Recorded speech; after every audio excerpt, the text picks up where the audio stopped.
Jadi, walaupun dia Kristen, orang Yahudi tetap melakukan Taurat. Kalau yang non-Yahudi nggak perlu, itu kan sudah tulis kepada orang non-Yahudi. Ya, bahkan Paulus sempat difitnah, katanya kami mendengar engkau bahwa engkau mengajar semua orang Yahudi yang tinggal di antara bangsa-bangsa lain untuk melepaskan hukum Musa. Enggak, ayo berdasar-nasar sekarang. Paulus disuruh bersumpah. Ya, berdasar namanya ya, disuruh berdasar. Tapi intinya bahwa orang Kristen yang Yahudi tetap melakukan Torah sebagai apa? Identitas. Identitas. Ini penting sekali nanti. Makanya Yakobus tegur, benar nggak? Nggak benar. Ayo, ya ini sebagai identitas. Orang-orang Islam kan suka memfitnah. Katanya Paulus yang membuat orang-orang nggak bikin Torah. Enggak, kalau orang Yahudi tetap Torah.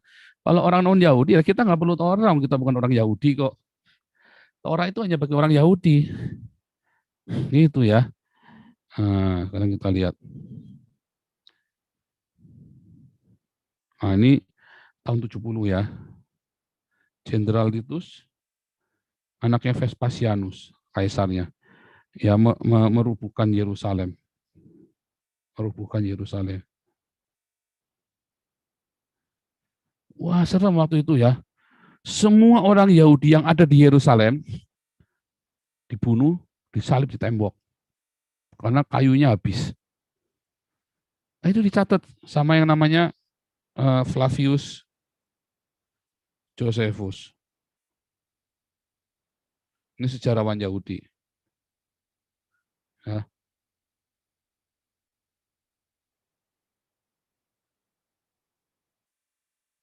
sejarawan Yahudi itu. Teman-teman jangan ganggu recordingnya ya, yang jadi co-host. Karena ini saya rekam supaya saya nggak perlu mendownload ulang. Mau saya upload di YouTube satunya. Nah, jangan di pause, ya, biar jalan terus. Recordingnya jangan diganggu. Yang lain, yang co-host jangan utak-atik. Ya, sudah saya nyalakan, jangan diutak-atik lagi.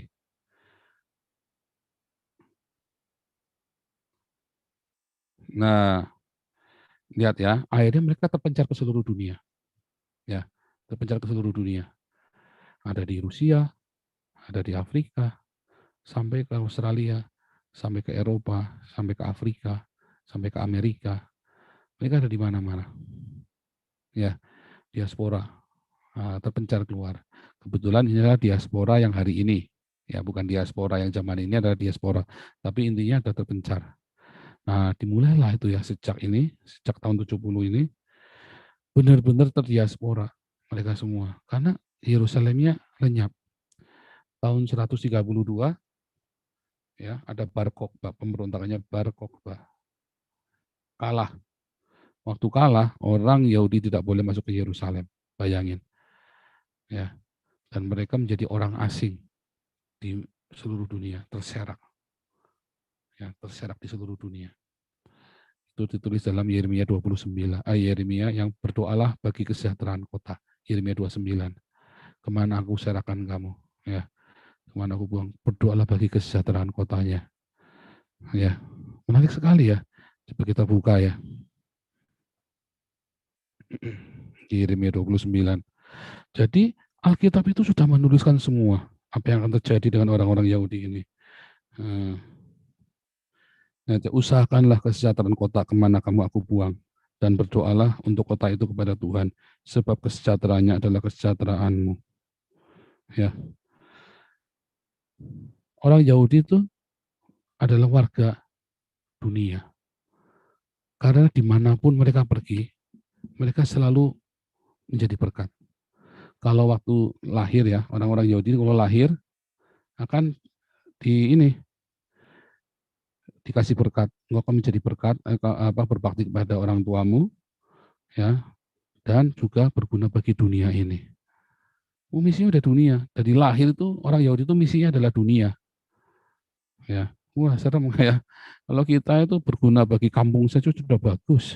Ini bagi dunia. Makanya semua penemuan-penemuan di dunia ini, ya, sebagian besar itu dari orang Yahudi. Ya, ya karena memang sudah ininya mereka, sudah takdirnya mereka seperti itu. Bentar, saya cek dulu. Oke, saya lanjut ya.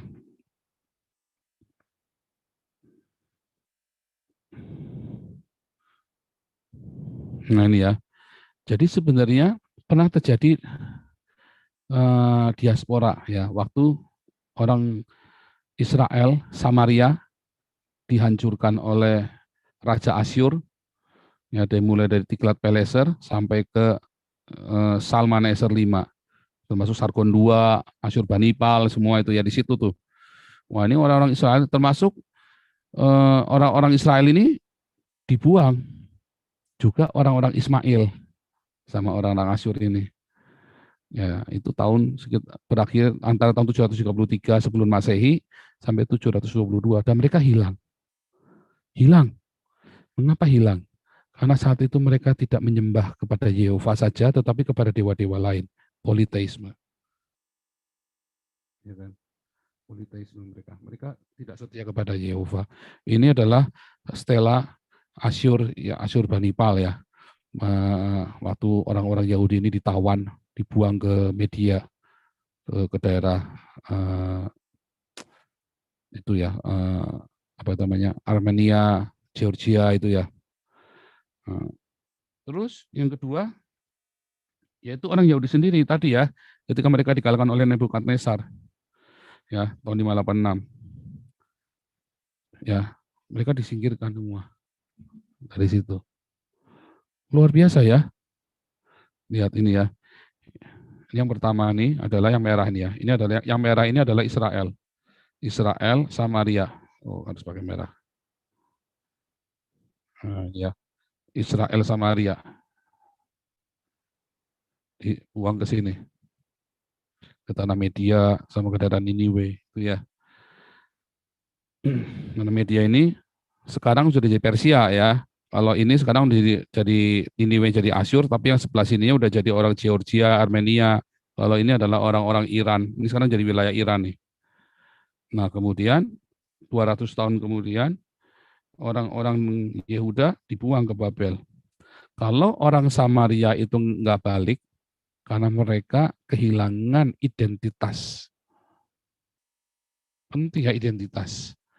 Tadi Torah. Karena mereka tidak melakukan Torahnya. Mereka tidak setia. Hilang. Tetapi orang-orang Yehuda bertobat. Dan mereka setia dengan Torahnya. Sehingga mereka punya identitas yang sama. Yaitu yang didasari dari Torah. Walaupun mereka tidak melakukan Torah itu, tetapi mereka semua perbuatannya mereka diturunkan berdasarkan Torah. Yaitu yang ada dalam Midrash Mishnah yang sekarang jadi Talmud. Yang jadi Talmud itu. Nah itulah dasar. Dan ini Talmud adalah tafsir dari Torah. Jadi Talmud nggak bisa berdiri sendiri, harus ada Torahnya. Itu ya. Nah ini Yahudi diaspora kuno ini ya, yaitu selama beberapa abad sebelum jatuhnya Bait Suci kedua, dan tempat tinggal mereka di negara lain sebagian besar bukanlah akibat dislokasi wajib, tapi mereka pindah-pindah karena mereka panik lagi perang, tak karu-karuan. Sebelum pertengahan abad pertama Masehi, selain Yudea, Syria, Babilonia, komunitas Yahudi yang besar ada di provinsi Romawi yang di Syria, Palestina, Mesir, Kreta, Sirenaika, dan Roma sendiri. Sampai pengepungan Yerusalem tahun 63, ketika kerajaan Hasmonean menjadi protektorat Roma, emigrasi meningkat. Kita ingat waktu Pentakosta, ya, waktu Pentakosta, maka orang-orang Yahudi dari seluruh dunia berkumpul di Yerusalem. Mereka melihat dan mereka berbicara dengan bahasa asal mereka masing-masing. Ya, yang dari Roma, yang dari Syria, Palestina, yang dari Mesir, dari Arab, ya mereka semua orang Kreta, orang semua. Ya di Kisah Rasul 2 itu ya. Nah, pada tahun 132 tadi Bar Kokhba itu memberontakan kalah. Ya, lalu semua orang Yahudi dilarang masuk Yerusalem. Kasihan ya. Nah, terus kita lihat Yahudi diaspora abad pertengahan. Secara garis besar dibagi dua kelompok besar, yaitu orang yang di Eropa dan yang di Eropa bagian utara dan timur dan di Iberia, Spanyol, Portugal, ya, Brasil, termasuk itu ya, Afrika Utara, Timur Tengah. Nah, ini yang namanya Askenazi, dan Sephardik. Secara garis besar itu, secara kelompok besar itu ada 2 kelompok besar. Tapi nanti ada yang kecil-kecilnya nanti. Ya, ini kita lihat. Jadi mereka semua punya identitas yang sama tadi. Torah yang diaplikasikan dengan Talmud. Yang namanya Yudaisme itu tadi. Ya. Nah, ini ya di diaspora abad pertengahan tadi, lanjutnya Askenazi, Sephardi, Misrai, Temanim yang di Yaman, ya, Karaim yang tinggal di Mesir, Irak, Crimea, ada di seluruh dunia tuh. Nah, ini pernah Kamonik dulu ya, Yahudi diaspora, pernah dibahas. Termasuk sekarang Yahudi modern, Yahudi Amerika, Kaifeng yang di Cina, Yahudi yang di Siberia, yang di Rusia, yang di Australia tadi. Lihat ini. Berkali-kali orang Yahudi ini mau dibunuh, mau dihapus dari muka bumi. Ya, kita ingat waktu di Mesir, ya, selama 400 tahun. Ya, mereka pergi ke Mesir dan ditindas. Mereka nggak mati-mati. Terus mereka dibuang di Babel. Mereka nggak hilang, nggak mati-mati. Mereka balik loh. Ya, yang di Syria memang hilang, tapi yang di Babel nggak hilang karena mereka fokus dengan Tuhan mereka, yaitu Yehova Elohim, tadi ya Yehova Sebaot. Perintah pemusnahan Persia oleh Haman tadi ya, zamannya Esther. Kalau kita baca ini Esther 9, lihat Esther 9. Kalau waktu saya baca ini ya saudara, wah saya lihat nih, dalam bulan yang ke-12, yakni bulan Adar, pada hari ke-13, ketika titah serta undang-undang raja akan dilaksanakan pada hari, musuh-musuh orang Yahudi berharap mengalahkan orang Yahudi. Terjadilah sebaliknya. Ketika mereka mau mengalahkan orang Yahudi, terjadi sebaliknya. Orang Yahudi mengalahkan pembenci-benci mereka. Hari pembalikan keadaan. Ya kan? Wah, kalau saudara percaya kepada Yehova Elohim yang kita kenal di dalam Yesus Kristus, ya, hari sialmu itu akan jadi hari keberuntunganmu. Ya, hari sialmu itu akan jadi hari keberuntunganmu. Haleluya. Kemudian Yerusalem diruntuhkan tahun 70. Orang Yahudi disalib semua, ada 2.000 orang Yahudi, 20.000 atau 2.000, saya lupa angkanya. Udah habis-habis. Tahun 132 tadi, Bar Kokhba kalah. Terus, ini kalau memang benar-benar Muhammad ada ya, kalau memang tahun 620, diusir sama Muhammad dari Madinah, dibunuh, diusir dari Madinah, dari Yaman itu kan, masih ada zamannya Ottoman, Islam itu ya 1100-1200, dipersekusi, masih ada di inkuisisi di Inggris dari Yerusalem waktu perang salib. Ya mereka diusir lagi dari Yerusalem, itu Ramban itu kan nggak boleh, waktu lari ke Yerusalem, sinagognya ditutup, dibakar semua ya sama pasukan salib. Inkuisisi di Spanyol abad ke-15, genosida di Jerman, 6 juta orang Yahudi dibunuh. Bahkan pengusiran raja-raja, pengusiran dari negara-negara Arab tahun 1948 sampai 1973. Tetap eksis. Oh, jelek. 1948 sampai 1973. Tetap eksis. Gila ini. Bagaimana mungkin sudah mengalami sedemikian rupa masih utuh? Lihatnya, kita lihat nih. Bagaimana? Saya lupa tulis tahun-tahunnya ya. Ini adalah para antropolog dan sosiolog ya. Ernest Renan, Perancis. Bangsa adalah sekelompok manusia yang berada dalam satu ikatan batin. Dipersatukan karena memiliki persamaan sejarah dan cita-cita yang sama. Itulah definisi bangsa. Menurut Otto Bauer, bangsa merupakan sekelompok manusia yang memiliki persamaan karakter karena persamaan nasib, pengalaman sejarah budaya yang tumbuh berkembang bersama dengan tumbuh kembangnya bangsa. Menurut Ben Anderson, bangsa merupakan komunitas politik dibayangkan dalam wilayah yang jelas batasnya dan berdaulat. Nah, menurut Hans Kohn, bangsa itu jadi karena adanya persamaan ras, bahasa, adat istiadat, dan agama yang menjadi pembeda antara bangsa satu dengan bangsa lain. Dan Yahudi memiliki semuanya. kecuali tanah. Karena mereka terusir dari tanahnya. Tadi ya, lokasi tadi ya, wilayah yang jelas batasnya. Kecuali ini. Tapi ini, Yahudi punya semua. Orang Yahudi di seluruh dunia menjaga adat istiadat berdasarkan Torah dan Talmud. Orang Yahudi di seluruh dunia berbahasa Ibrani. Tadi Paulus yang bisa bahasa Yunani tetap berbahasa Ibrani. Orang-orang di Jerman mereka pakai bahasa tetap berbahasa Yahudi. Teman saya yang kemarin itu ya timah Yesus itu tetap dia pergi ke sinagog berbahasa Belanda juga, tetap juga berbahasa Ibrani. Bahasa ibunya mereka, tapi bahasa Ibraninya Ibrani bukan Ibrani yang tinggi ya, tapi Ibrani yang sehari-hari mereka. Nah, kalau di Eropa tadi Yahudi Askenas itu adalah Yahudi yang berbahasa Yiddish, bahasa Ibrani dengan dialek Jerman. Orang Yahudi yang mengklaim tanah Fenisia itu, tanah yang di Palestina itu sekarang, memiliki ras dan warna kulit yang sama. Tadi ras. Iya, ras. Orang Yahudi di seluruh dunia memiliki kisah sejarah masa lalu yang sama, diceritakan turun-temurun sebagai sejarah bangsa mereka, dari Abraham sampai penghancuran Yerusalem. Ya, fakta itu fakta ya. Oh, coba lihat sekarang bandingkan dengan Filistin. Originalnya orang Filistin. Orang Filistin pertama-tama pindah dari Kreta ke Karya. Kemudian dari Karya ke Kanaan, zamannya Ramses, zamannya Mesir itu ya, Ramses III. Sedangkan Nabi Amos dan Nabi Yeremia menyebutkan orang Filistin langsung dari Kreta. Dengan jarak 5 hari berlayar, mitos Maspero menyebut mereka dengan rencana perjalanan, sementara merefleksikan kecerdasan mereka dengan buruk. Ini bukan orang pintar. Rencana perjalanan yang sementara merefleksikan kecerdasan mereka yang buruk, bersaksi tentang stamina fisik yang luar biasa. Orang-orang Filistin berlayar dari Kreta ke Karya, di mana mereka meninggalkan kapal dan tradisi maritim mereka. Bangsa itu kemudian melakukan perjalanan dengan gerobak sapi melalui jalur kasar sejauh 700 mil. Dan seterusnya. Ya, ini jadi orang Filistin itu mereka dari Kreta. Jadi half Greece.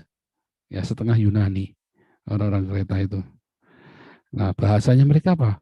Bahasa mereka adalah bahasa Asdod, bukan bahasa Ibrani, bukan bahasa Semitik. Bukan Semitik. Tapi Asdod, dari Asdod. Nah, Nehemia 13 ayat 23-24 dikatakan, pada masa itu juga kulihat beberapa orang Yahudi memperistri perempuan-perempuan Asdod, perempuan-perempuan Amun atau perempuan-perempuan Moab. Sebagian dari anak-anak mereka berbicara bahasa Asdod, yaitu bangsa lain. Bahasa Asdod ini Filistin ya, orang-orang Filistin. Dan tidak tahu berbicara bahasa Yahudi.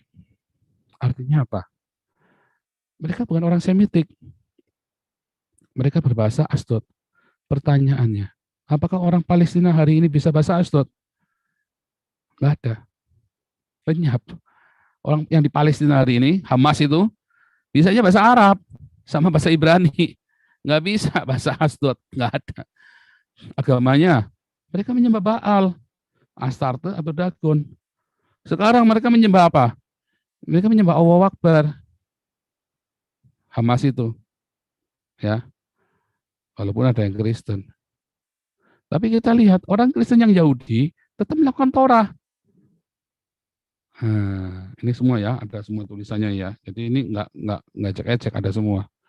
Lihat, orang Filistin adalah orang-orang kuno yang tinggal di pantai selatan Kanaan, abad ke-12 sampai 600 tahun, dari tahun 1200 sampai tahun 600 sebelum Masehi. Ketika pemerintah mereka ditaklukkan selama berabad-abad oleh Asyur tadi ya, zamannya Tiglath-Pileser sampai ke tadi ya si Asyurbanipal segala, Sargon segala. Lalu akhirnya di bumi ratakan sama Nebukadnezar. Ya, lihat. Setelah menjadi bagian dari kerajaan dan penggantinya, yaitu kekaisaran Persia, mereka kehilangan identitas etnis mereka yang berbeda dan menghilang dari catatan sejarah arkeologi pada akhir abad ke-5. Nah, ini ya, ada sumbernya. Jadi orang-orang Filistin sudah nggak ada, sudah hilang. Persis dengan orang-orang Israel Samaria, udah nggak ada jejaknya, hilang semua. Mereka dibuang, ya dibuang ke Asyur, ke Babel, ke Persia, lenyap, sudah nggak ada. Sama dengan orang Ismail juga bareng-bareng. Ya menurut Susan Wise juga, kalau Anda baca bukunya Susan Wise, History of the World, ya bukunya dari Gramedia. Sama. Nah, terus ada, perjanjian Balfour. Nah, ini perjanjian Balfour ya maksud saya ini. Nah, kemudian, nanti kita diakan ini ya, Aliyah dulu ya. Sebenarnya Aliyah ini artinya kembali ke Yerusalem. Kembali ke Yerusalem ini sudah ada dari zaman periode Bait Suci yang kedua. Itu orang-orang Yahudi, waktu zamannya Ezra Nehemia, mereka kan tersebar. Ya, ada yang di Babel, ada yang di mana-mana. Karena ini ya, kalah perang. Waktu Bait Suci kedua dibangun, maka mereka kembali ke Yerusalem. Nah, terus ada Herodes. Herodes ini bukan orang Yahudi, dia orang Edom, tapi proselit. Ya, juga mendorong Aliyah dan sering memberikan jabatan-jabatan penting seperti jabatan imam besar kepada orang yang kembali, jabatan politis memang, tetapi tujuannya memang politis, tetapi tetap menguntungkan orang Yahudi. Ya makanya kalau kita lihat imam-imam ini sangat akrab dengan Herodes, walaupun Herodes ini bukan orang Yahudi asli, tapi dia diproselitkan menjadi orang Yahudi, menjadi Yudaisme. Terus tahun 200-500 setelah kekalahannya Bar Kokhba tadi, ya maka itu menjadi pusat ya di ada dua Talmud ya itu ya, nanti ada Talmud Yerusalem, ada Talmud Babilonia. Nah itu menjadi pusat studi dan mereka kembali ke Yerusalem untuk belajar. Nah kemudian abad ke-10-11 ya ada Yahudi Karaite juga tahun 1200 sampai 1800 banyak orang mulai kembali, lihat mereka kembali Aliyah, artinya mereka memang kembali kepada tanah air yang mereka. Dan connecting dengan orang-orang Yahudi yang sampai hari ini. Coba, secara Sionis, gelombang Aliyah yang berbeda dimulai dengan kedatangan Biluim dari Rusia tahun 1882. Termasuk di zamannya Ottoman Palestina. Mereka balik. Orang-orang Yahudi di Rusia dianiaya, ya, dan mereka balik ke Yerusalem. Terus Aliyah pertama, ya ini sudah dijelaskan sama Ibu Monique Reker, saya cepat aja. Aliyah kedua tahun 1900, ya. Terus Inggris Palestina, ya zaman Aliyah ketiga. Mereka balik semua dari Eropa Timur setelah Perang Dunia Pertama. Ya, apalagi kemudian terjadi banyak sekali penganiayaan. Lihat, ada Aliyah keempat tahun 1924-1929, ada 82.000 orang Yahudi. Aliyah kelima tahun 1929-1939, ada 174.000 orang. Tambah banyak 900.000 ya masuk. Terus ada Aliyah ilegal tahun 1939-1948 karena panik. Ya, mereka di stop sama Inggris sama Amerika, nggak boleh. Tapi mereka nekat. Nah, itu sebenarnya ilegal.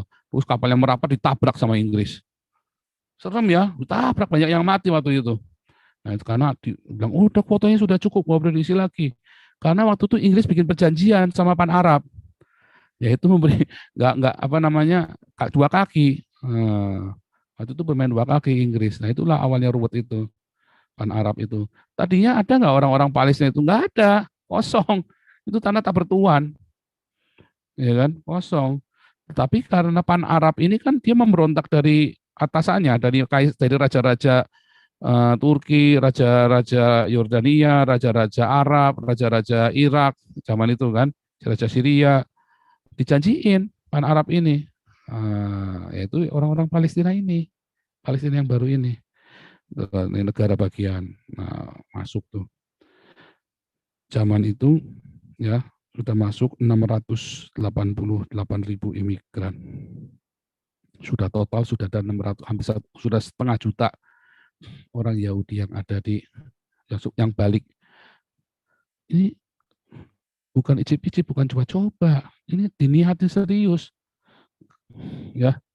yaitu mereka mulai digelar negara awal itu ya, tahun 1948. Lihat ini jumlah populasinya nih ya, cepat sekali nih ya. Intinya dari semua total itu dari 100.000 ya dari tahun 48, tahun 53 sudah 723.000. Nggak kelihatan ya.